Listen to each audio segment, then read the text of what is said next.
تقسیم وراثت۔ آج ہمارے معاشرے میں تقسیم وراثت ایک بہت بڑا المیہ بن چکا ہے۔ آج گھر گھر میں تقسیم وراثت ایک بہت اہم مسئلہ بن چکا ہے۔ ان مسائل میں سے ایک بہت اہم مسئلہ یہ ہے جو بہت دیکھنے میں آتا ہے کہ لوگ اپنے بیٹوں کو تو وراثت میں حصہ دے دیتے ہیں لیکن اپنی بیٹیوں کو وراثت سے محروم کر دیتے ہیں۔ اس معاملے میں ان لوگوں کی مکمل رہنمائی کی ضرورت ہے۔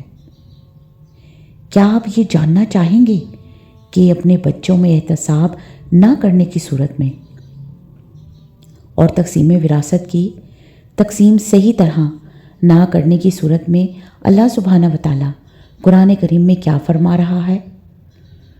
اس کے متعلق بھی قرآن کا فرمان جان لیجئے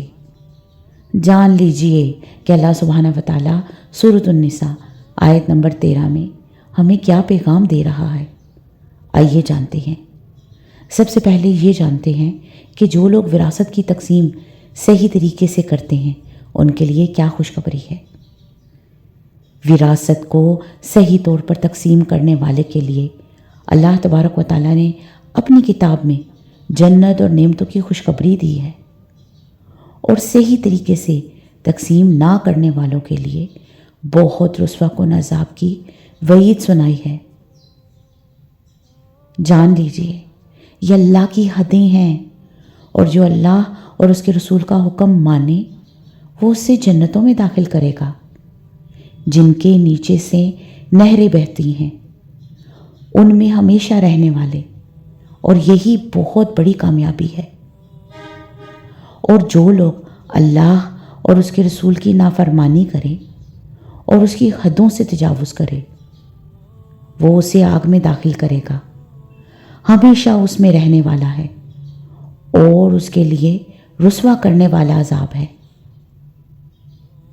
تلک حدود اللہ، اللہ تعالیٰ نے وراثت کو حدود اللہ قرار دیا ہے، اور اس حکم کی اطاعت پر جنت اور فوز عظیم کا وعدہ فرمایا ہے، اور نافرمانی اور حدود اللہ کی پامالی کی صورت میں ہمیشہ کی آگ اور عذاب مہین کی سزا سنائی ہے۔ افسوس کہ بڑے بڑے بظاہر متقی لوگ بھی بہنوں اور بیٹیوں کو ان کا حصہ نہیں دیتے۔ اکثر لوگ کوشش کرتے ہیں کہ جائیداد بیٹوں کو دے دیں اور بیٹیوں کو محروم کر دیں۔ اسی طرح اگر کوئی وارث کمزور ہو تو اس سے بھی وراثت سے حصہ نہیں دیتے۔ ان سب کو اللہ تعالیٰ کے سامنے پیش ہونے اور اس کے رسوا کن عذاب اور ہمیشہ کی آگ سے ڈرنا چاہیے۔ اس کے متعلق اپنی اصلاح کر لیجئے، کسی کا حصہ غصب مت کیجئے۔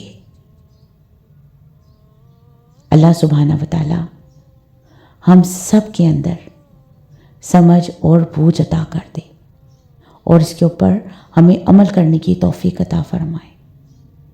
آمین یا رب العالمین۔